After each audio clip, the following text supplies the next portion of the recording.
हरि ओम. प्रार्थनेने केंद्राची सुरुवात करूया. श्री गणेशाय नमः. ओम नमो जी आद्या वेद प्रतिपाद्या जय जय स्वसंवेद्या आत्मरूपा. ओम नमो जी गणनायका सर्वसिद्धि फलदायका अज्ञान भ्रांति छेदका बोधरूपा. सर्वमंगलमांगल्ये शिवे सर्वार्थसाधिके शरण्ये त्र्यंबके गौरी नारायणी नमोस्तुते. अखंडमंडलाकारं व्याप्तं येन चराचरं तत्पदं दर्शितं येन तस्मै श्री गुरवे नमः. ओम. हरि ओम. मन वाचातीत तुझे हे स्वरूप म्हणून या माप भक्ती केले. भक्तीच्या मापे मोजिता अनंता इतराने तत्वता नो मोजवे. पुढे तुकाराम महाराज शेवटी म्हणतात, तुका म्हणे आम्ही भोळ्या भावे सेवा घ्यावी जी केशवा करीतो ऐसी. देवा तुझं स्वरूप जे आहे ते मन आणि वाचातीत आहे आणि म्हणून त्याला मोजणार कसं आम्हाला कळत नाही. आम्ही परफॉर्म व्यवस्थित करतोय का नाही हे कसं आम्ही बरोबर मोजू शकणार. भक्ती रूपाचे माप हाती घेतलंय म्हणून आणि ह्या भक्तीच्या मापाने आम्ही अनंताला मोजतो आहोत. आणि मग शेवटी ते म्हणतात की केशवा भोळ्या भावाने तुझी भक्ती जी आम्ही करतो आहोत त्याला तू सेवा या भूमिकेतनं आम्ही करतो, कृपा करून तू स्वीकार कर त्याचा. मन वाचातीत तुझे हे स्वरूप. त्याचं स्वरूप जसं आहे तसं आम्हाला समजावं यासाठी आमचा प्रयत्न चालला आहे.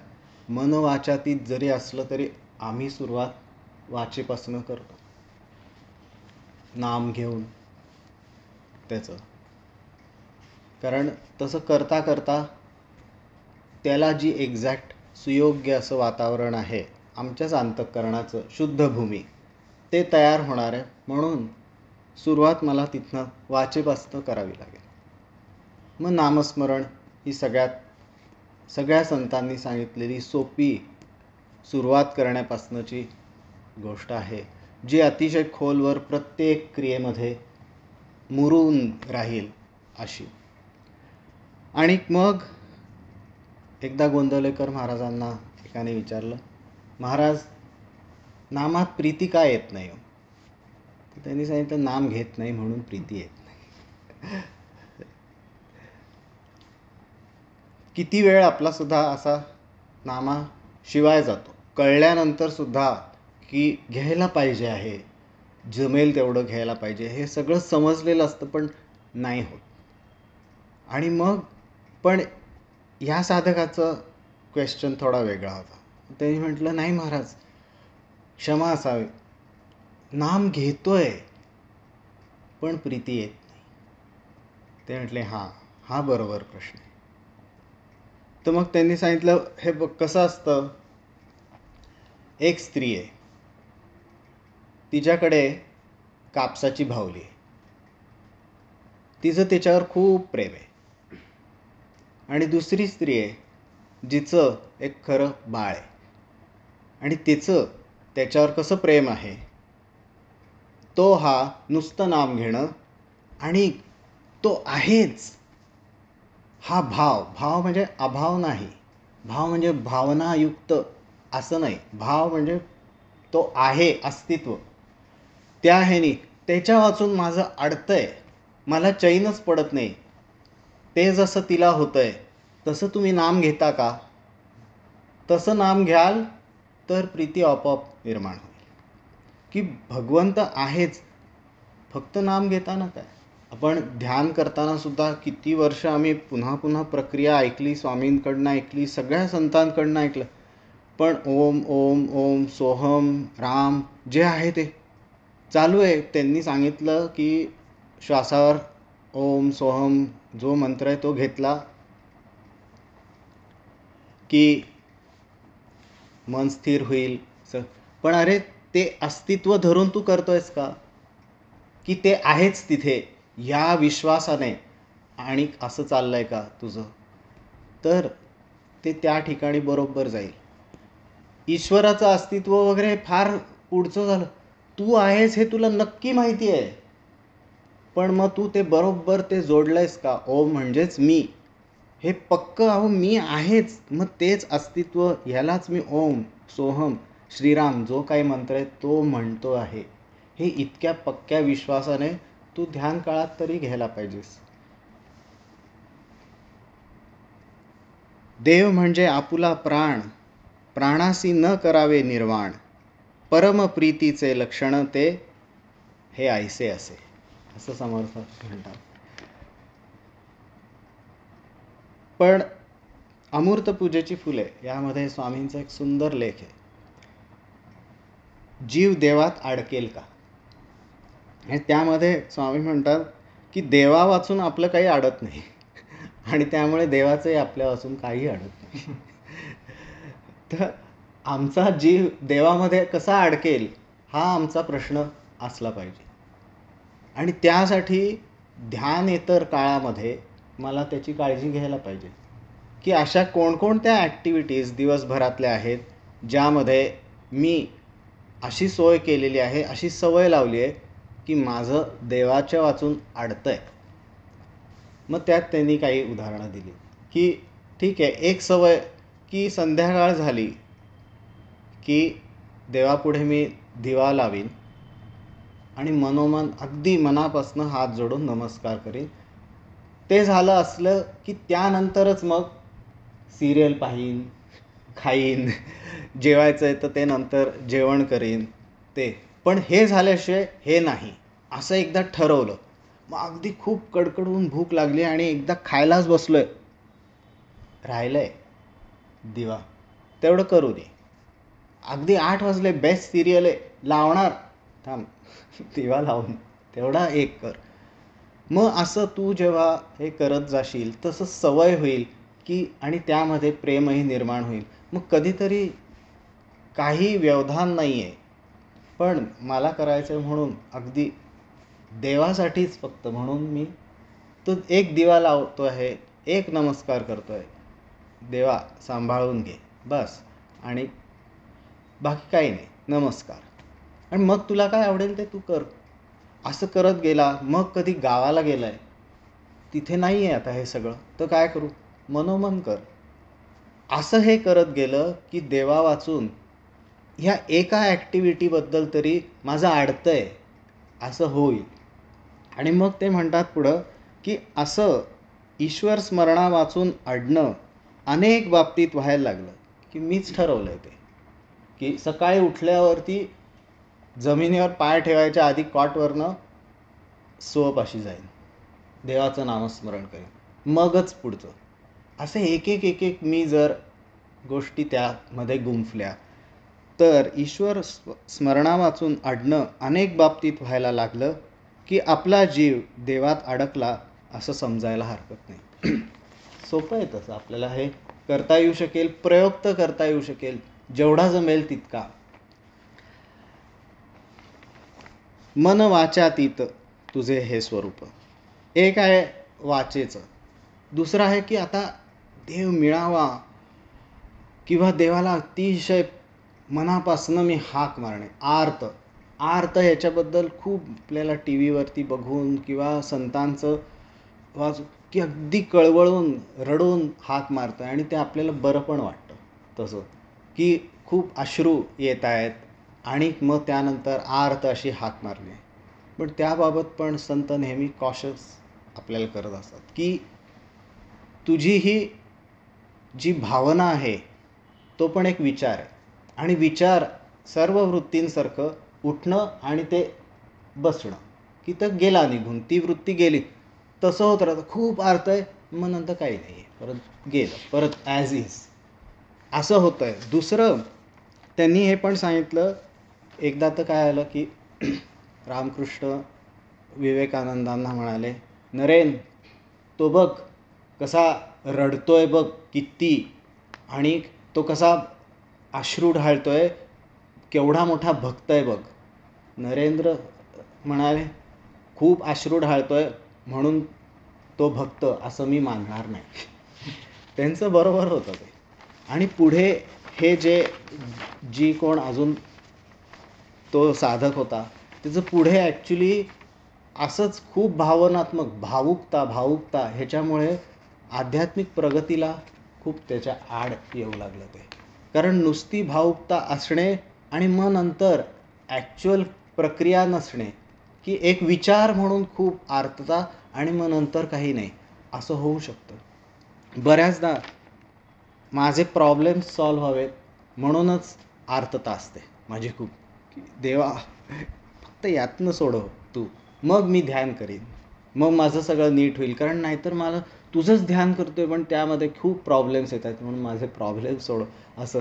तर त्यात पण रामकृष्ण म्हणाले की घागरी घागरी अश्रू ढाळतात लोक, ते पण संसारातल्या अडचणी दूर व्हाव्यात म्हणून.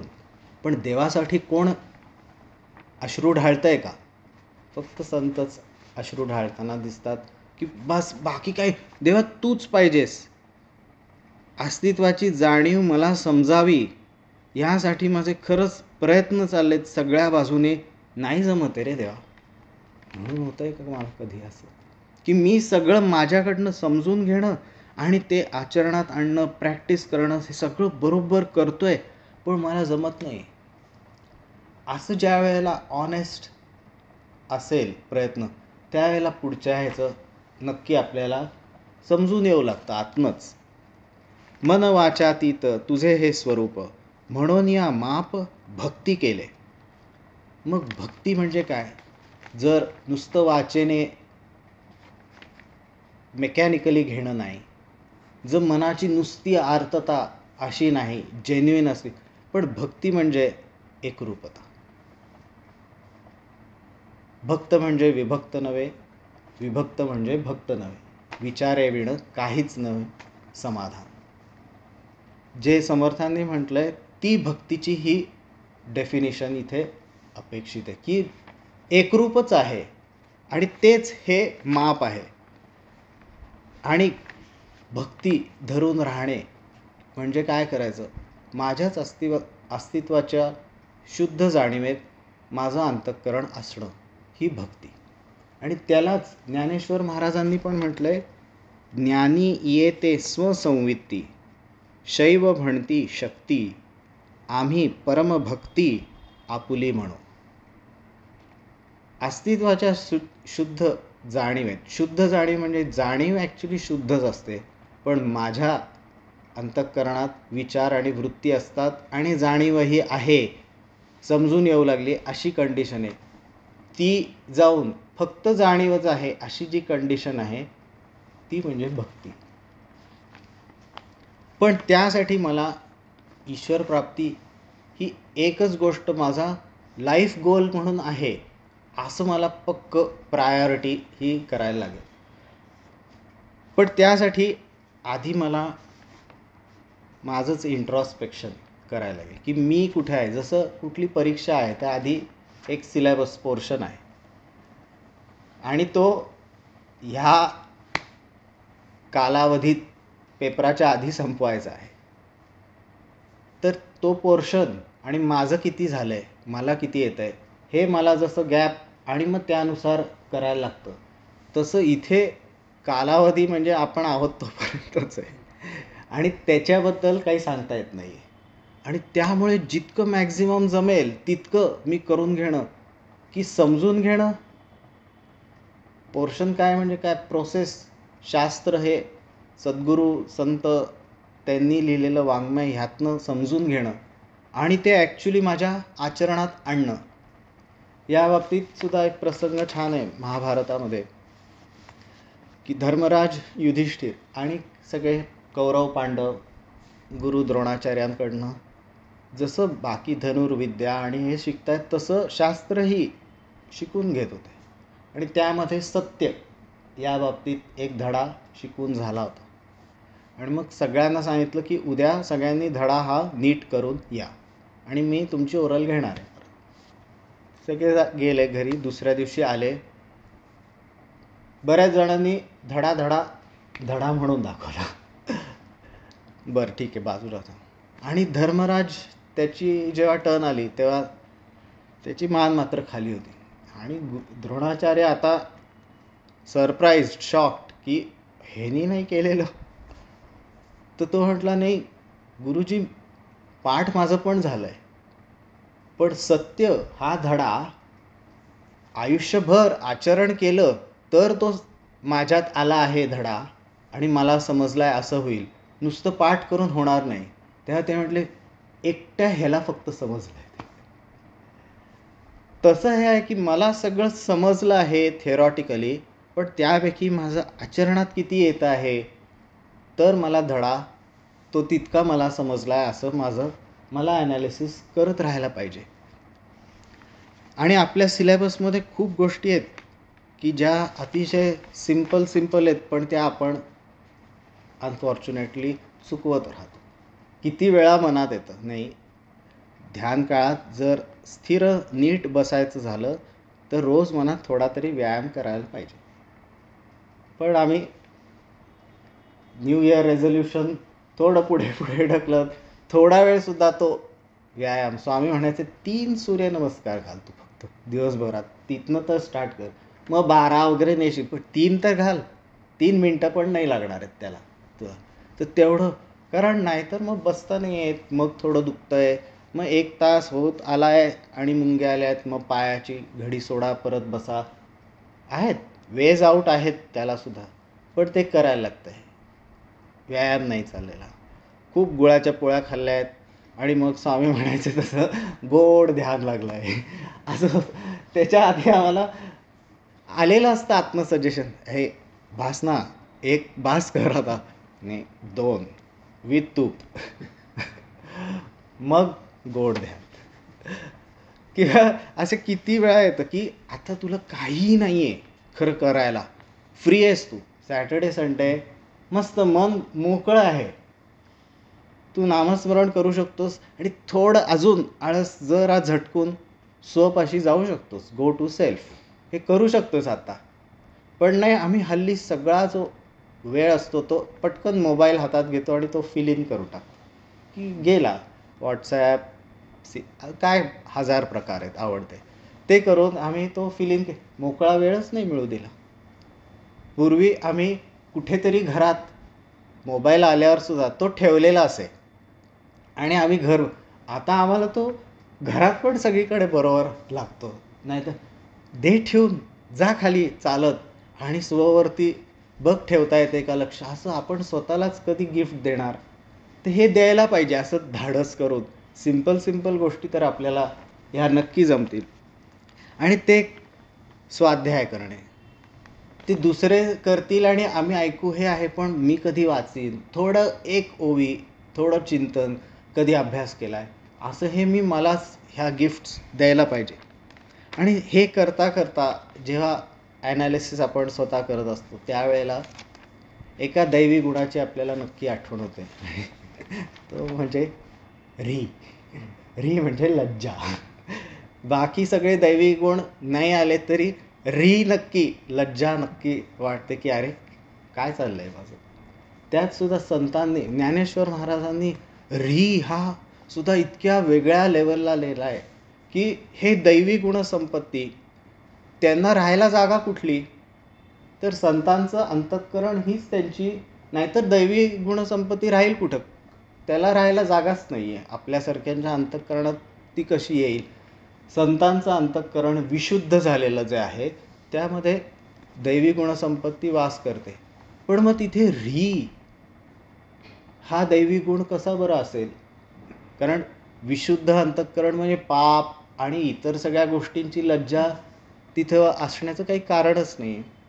तर ज्ञानेश्वर महाराजांनी सांगितलं की मागच्या जन्मामध्ये नापास झालास आणि म्हणून ईश्वरप्राप्ती तुला मागच्या जन्मात झाली नाही आणि म्हणून ह्या जन्मात पुन्हा तुला देहधारण करायला लागला, ह्याच्याबद्दल ज्ञानी व्यक्तींना री वाटत असते.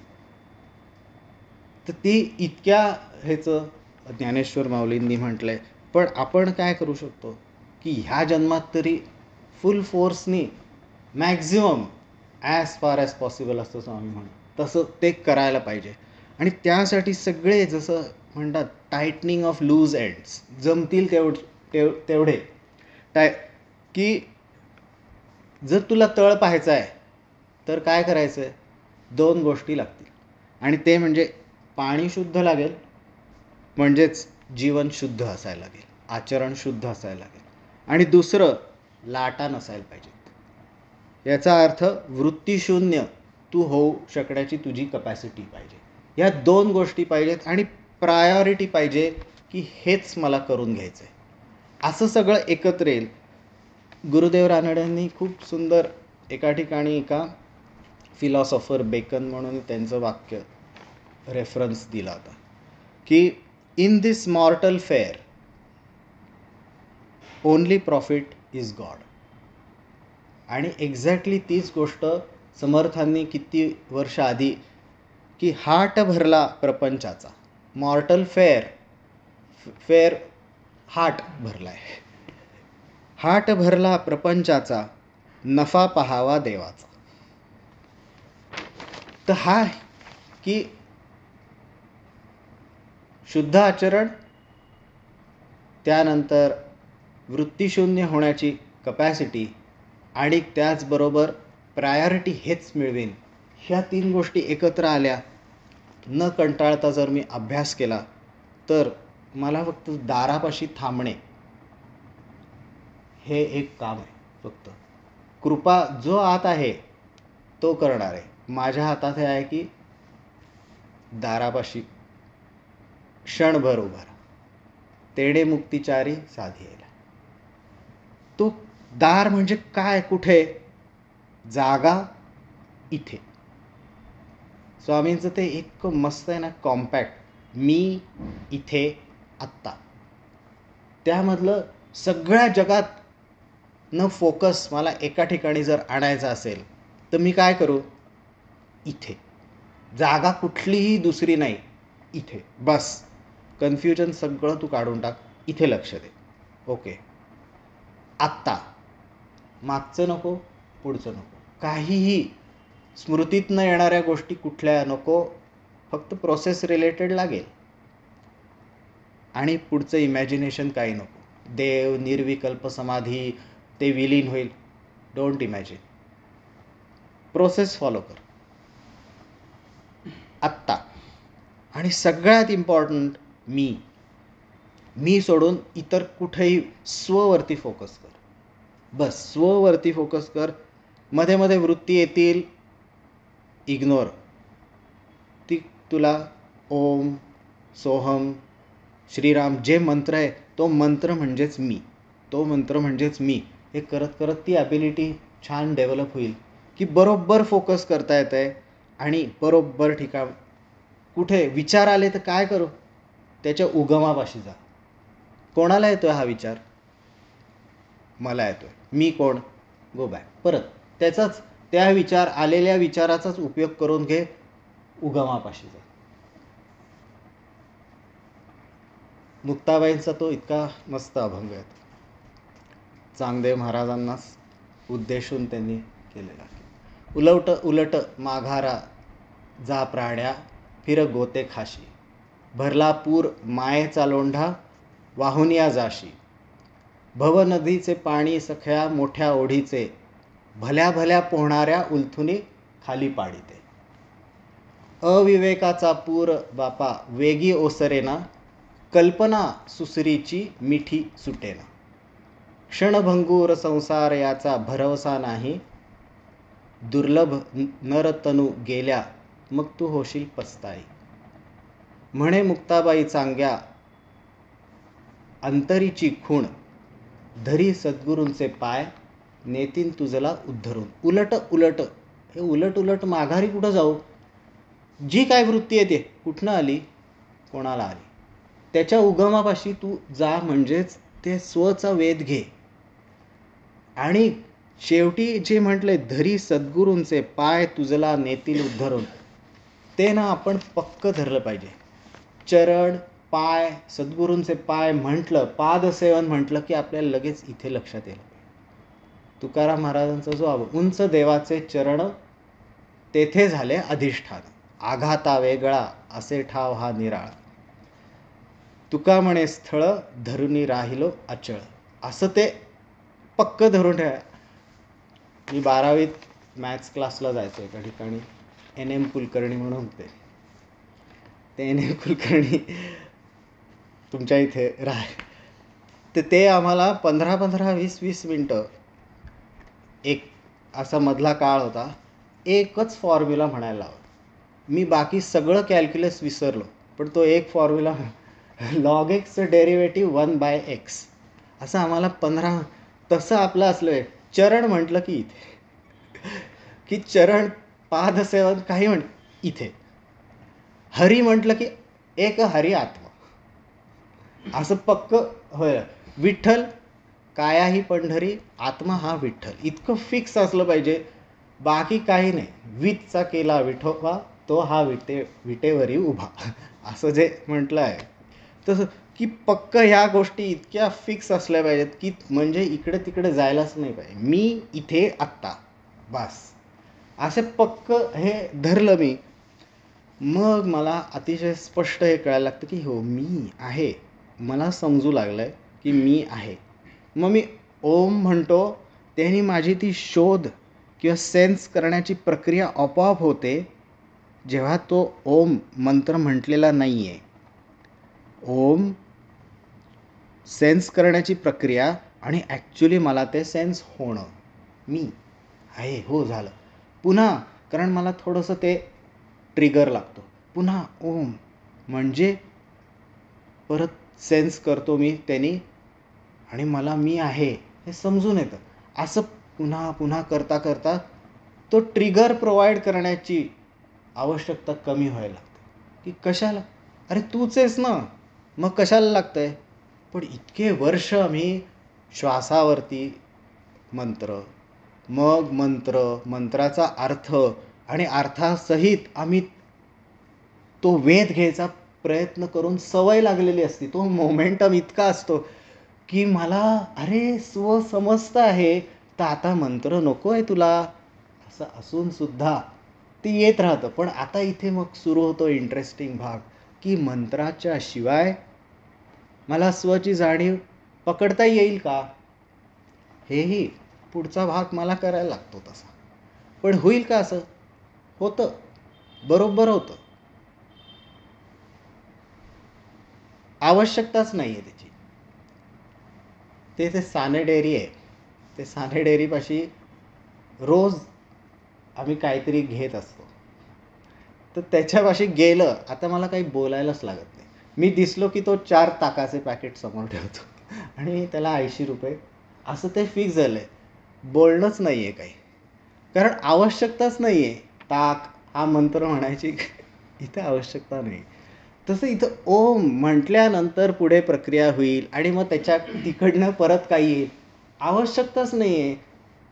मी इथे ध्यानाला का बसलो आहे, स्वची जाणीव पकडून राहायचं आहे. आणि मला जर आता ते समजून येऊ लागलं आहे, तर पुन्हा पुन्हा ओम ओम कशाला म्हणायचं, गरजच नाही आहे. मी त्यासाठी, पण एखाद दिवस वृत्ती खूप आहेत, गो बॅक टू बेसिक्स, न लाज वाटता. श्वासावर तर श्वासावर, ओम तर ओम, मंत्र लागतोय, फटकन येता येईल परत जी आहे स्टेज तिथे. पण तिथे गेल्यानंतर जर नाही आहे ना आवश्यकता, तर प्रयत्न कर, स्व ओम कुठल्याही शब्द त्यांच्याशिवाय मला अस्तित्वाची जाणीव पकडता येते, आणि ते मला जमू लागेल.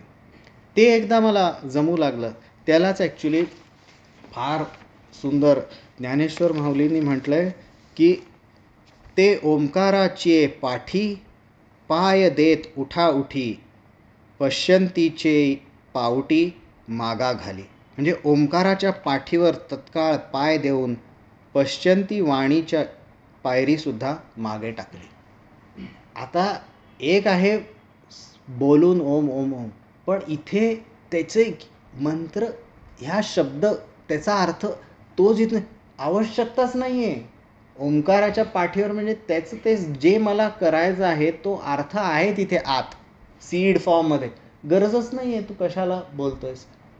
तिथे तू लक्ष दे, तो प्रयत्न कर की तुझा मंत्र सुटून जाईल. आता खूप ॲडव्हान्स गोष्ट आहे. आधी मंत्र आधीच सुटला तर कधी वृत्तींनी कॅप्चर करून टाकलं सगळं अंतःकरण असं होईल. पण आपण सगळं ऐकत आहे पूर्ण प्रोसेस, तर पुढे हे घेत असलेला मंत्र ज्याचा उद्देश करतो आहे तेच जर मला समजू लागलं आहे तर मंत्र कशाला आता हे करतोय. ते मेन जे आहे मी, ते शुद्ध स्फुरण पकड आणि तेच पकडून राहा. आणि हे करता करता शब्दरहित जेव्हा जाणीवेत मला राहता येईल इज इक्वल टू भक्ती. त्या ह्याच्याबद्दल हा अभंग सगळं जे सांगतो. आणि ही सेवा म्हणून देवा प्लीज स्वीकार. ईश्वर सेवा करतो म्हणजे काय करशील? गो टू सेल्फ. भक्ती कर. भक्ती कर म्हणजे काय कर? खूप अर्थ भावना लाख वेळा मंत्र म्हटलं नो. Go to self. स्वच्या अस्तित्वाच्या शुद्ध जाणीवेत राहा. हीच भक्ती आहे, हीच तुझी सेवा आहे. हरिओम. तसं आपण प्रयत्न हाच करूया. भ्रूमध्यापाशी लक्ष केंद्रित करायचं. ओम स्व सोहम श्रीराम किंवा सद्गुरूंनी दिलेला छोटा जो मंत्र असेल तो म्हणजे मी, हे धरून मस्तकात जाणीव केंद्रित करून अस्तित्वाच्या जाणीवेवरती राहायचं. हरिओम.